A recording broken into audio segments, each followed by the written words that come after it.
Hello friends, welcome back to my channel. আশা করি আপনারা ভালো আছেন, সুস্থ আছেন।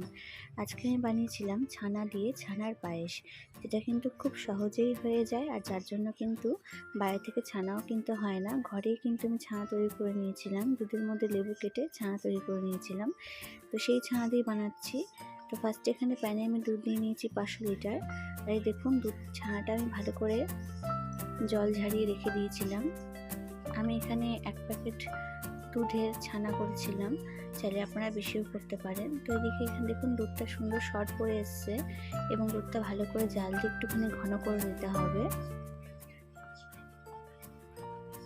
তো আমি দুধটা যখন ফুটছে তখন আমি 2টো এলাচ দিয়ে দিচ্ছি, যাতে ফ্লেভারটা ভালো হয়। চাইলে আপনারা রোজ ওয়াটার থাকলে লাস্টে রোজ ওয়াটারও দিতে পারেন। তো আমি পুজো উপলক্ষে বানাচ্ছি, তাই জন্য আমি শুধু এলাচটাই দিচ্ছি।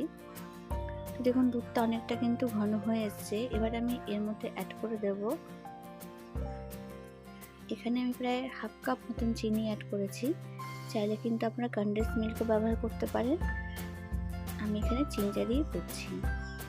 তো চিনিটা মেল্ট হয়ে যাওয়ার পর আমি এখানে 4 চামচ মতন গুঁড়ো দুধ মানে পাউডার মিল্ক আমি দিয়ে দিচ্ছি।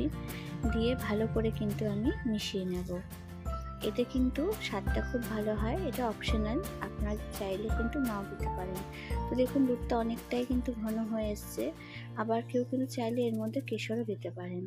তো দুধটা এবার গ্যাসের ফ্লেমটা আমি একদম কমিয়ে নেব। নিয়ে আমি আস্তে আস্তে করে হাত দিয়ে কিন্তু আমি ছানাটা দিয়ে দিচ্ছি। আমি কিন্তু ছানাটা এইভাবেই দিচ্ছি, কোনো বল বা কোনো শেপ দিচ্ছি না। এইভাবেও কিন্তু খেতে ভীষণই ভালো হয়। তো দেখুন ছানাটা দেওয়ার পর কিন্তু দুধটা কতটা ঘন হয়ে গেছে, আর দুধ কিন্তু কাটেনি।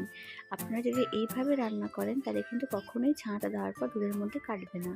তো আমি গ্যাসের ফ্লেমটা এবার অফ করে দিয়েছি। দিয়ে আমি এলাচ দিচ্ছি আর দিচ্ছি কয়েকটা কিশমিশ। তো ফ্রেন্ডস, তৈরি হয়ে গেছে ছানার পায়েস, যেটা কিন্তু পনির দিয়েও আপনারা করতে পারেন। তো দেখুন কতটা সুন্দর হয়েছে, খেতেও কিন্তু ভীষণই ভালো হয়। কোনো পুজো উপলক্ষে কিন্তু এটা বানানো যেতেই পারে।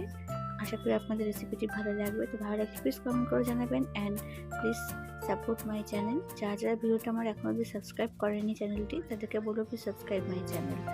ভিডিও দেখার জন্য সকলকে অনেক থ্যাংক ইউ।